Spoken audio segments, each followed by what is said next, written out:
Bismillahirrahmanirrahim. Assalamualaikum warahmatullahi wabarakatuh. Perkenalkan, nama saya Muhammad Syawal Idul Fitra Baharudin.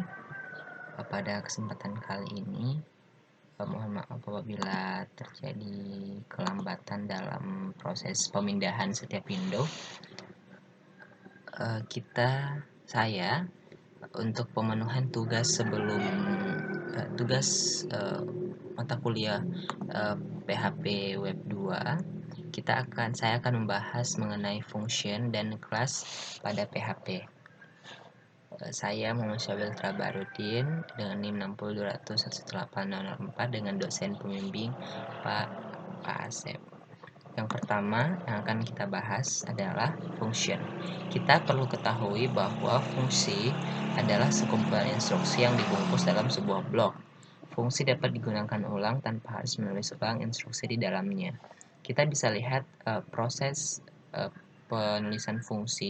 penulisan pada fungsi, yaitu dengan keyword function, nama fungsi, kemudian dalam kurung kurawal sebagai pembuka dan kurung kurawal penutup sebagai penutup.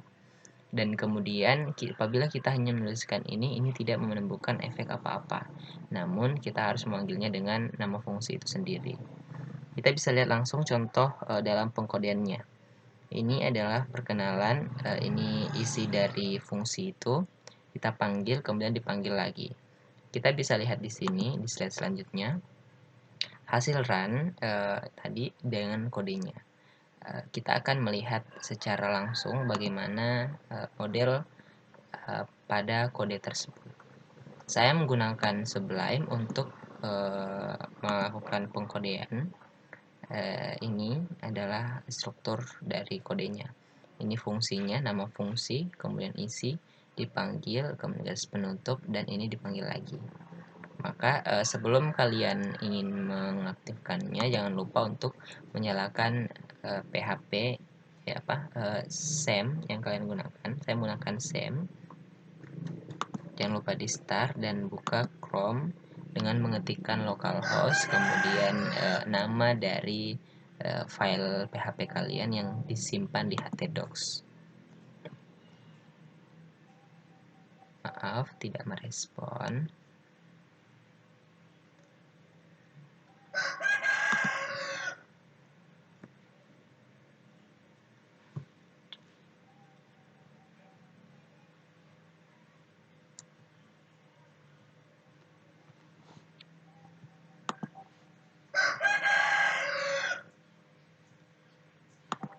Ini adalah saya mencari beberapa materi yang ada di dalam web untuk tambahan-tambahan materi dari materi yang tadi supaya lebih memperjelas. Ini adalah cara pemanggilan file PHP tersebut, yaitu dengan nama localhost, nama tugas, nama file PHP dengan ekstensi PHP. Kita pilih saja dan akan menampilkan hasil run dari ini yang tadi. Di hasilnya seperti ini. Assalamualaikum warahmatullahi wabarakatuh, nama saya Syawal. Selamat berjumpa dengan Anda. Assalamualaikum warahmatullahi wabarakatuh. Ini tadi yang fungsi HR. Jadi gunanya fungsi ini adalah tanpa menulis ulang pada saat proses pemanggilan apa yang kita ingin inputkan, kita bisa hanya memanggil nama fungsinya. Jadi mempersingkat untuk pengkodean dan meminimaliskan kode-kode yang kita buat.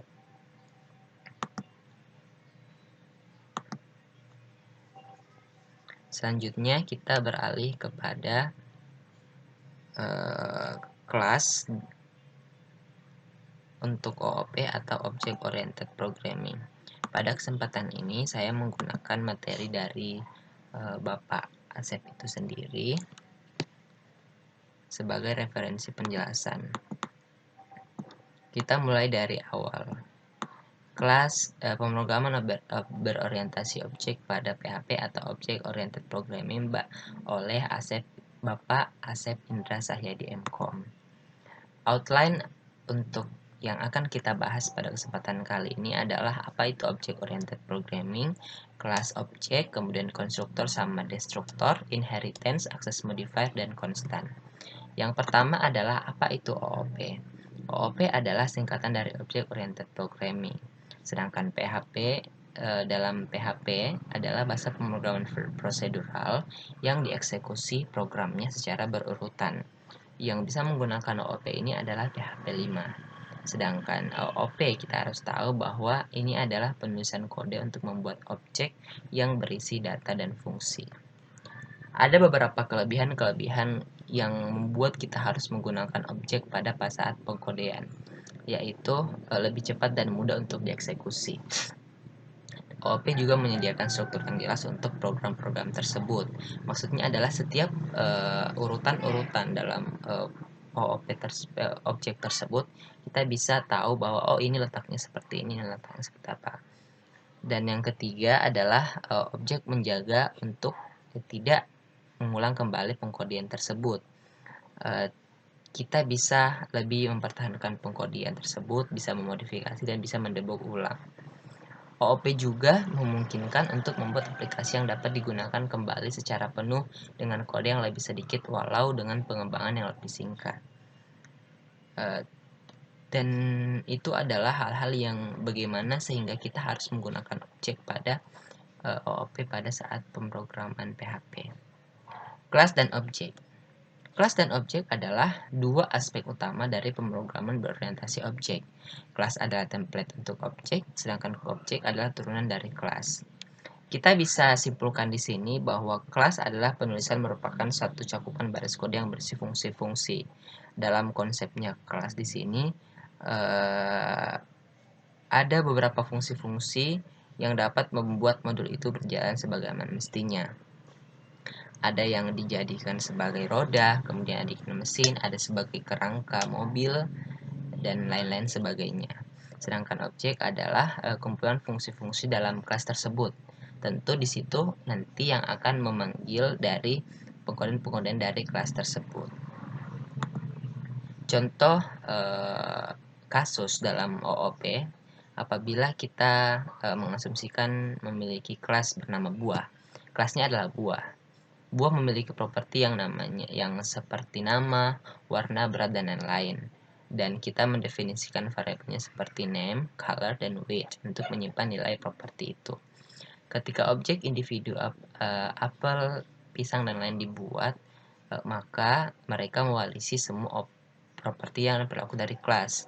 Maksudnya adalah semua yang ada pada kelas atau properti seperti nama, warna, dan berat juga dimiliki oleh apel dan pisang. Apel memiliki nama, apel memiliki warna, apel memiliki berat, dan pisang juga seperti itu. Kemudian kita harus tahu cara mendefinisikan kelas. Cara mendefinisikan kelas itu dengan menggunakan kata kunci kelas, keyword kelas, yang diikuti dengan nama kelas yang kita inginkan. Seperti dengan sepasang kurung kurawat. Contohnya seperti ini. PHP kelas Fruit. Ini untuk PHP-nya, pembuka PHP ini adalah kelasnya. Sini kodenya akan berjalan. Untuk mendefinisikan kelas juga kita bisa melihat contoh di bawah ini. Ini bagaimana cara untuk menuliskan kode pada saat kelas. Ini menggunakan public, selanjutnya akan dibahas. Ini kelas Fruit. Next, kelas bukan apa-apa tanpa objek, maka kita harus membuat beberapa objek dari kelas. Setiap objek memiliki semua properti dan metode atau fungsi yang didefinisikan dalam kelas, tapi mereka akan memiliki nilai properti yang berbeda. Kita bisa lihat di sini, apel dan pisang adalah contoh dari kelas Fruit. Apel dan pisang adalah contoh dari kelas Fruit. Ini adalah model objeknya. Di dalam sini dipanggilah kelas-kelas tersebut. Next, kita akan membahas konstruktor. Konstruktor memungkinkan Anda untuk menginisialisasi properti objek pada saat membuat objek. Jika Anda membuat fungsi construct pada PHP akan secara otomatis memanggil fungsi ini ketika Anda membuat dari kelas. Contoh di samping ini menggunakan konstruktor yang menghindarkan kita dari memanggil metode setName yang mengurangi jumlah kode. Di sini bisa kita lihat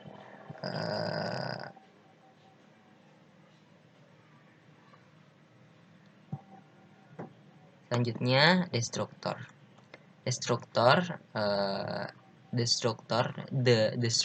akan dipanggil dan dieksekusi ketika objek dihancurkan atau script dihentikan atau keluar.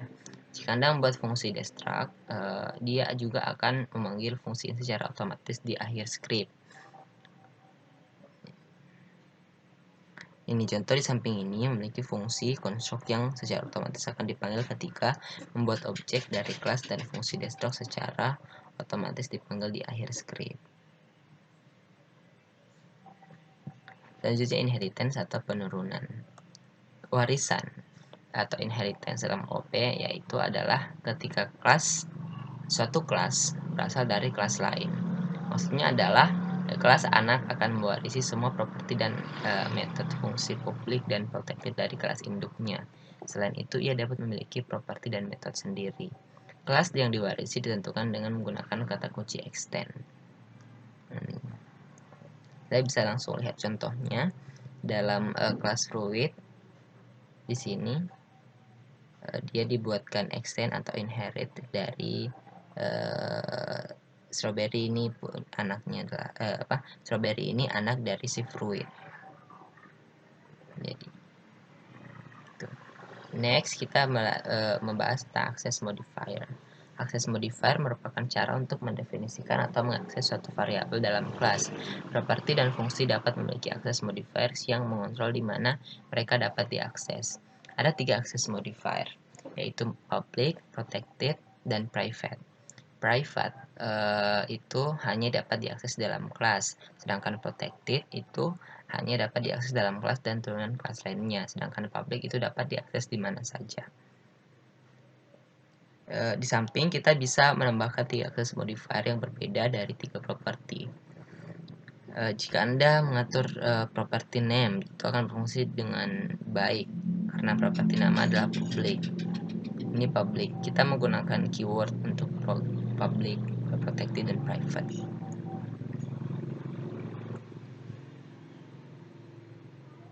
Next, kita lihat lagi sudah ditambahkan access modifier kedua metode atau fungsi di sini. Dan jika Anda memanggil fungsi setColor atau setWeight, itu akan menghasilkan kesalahan fatal karena kedua fungsi tersebut dianggap dilindungi dan pribadi. Jadi dia hanya akan bisa diakses pada kelasnya tersendiri. Constant atau konstanta merupakan jenis properti yang dapat didefinisikan dalam sebuah kelas. Konstanta tidak bisa diubah setelah dideklarasikan, yaitu bernilai tetap. Konstanta dideklarasikan dalam kelas dengan kata kunci cons. Konstanta dalam kelas peka terhadap huruf besar kecil, namun disarankan untuk memberi nama konstanta dalam semua huruf besar. Contohnya seperti ini, cons menggunakan cons. Jadi di sini tidak bisa diubah-ubah lagi.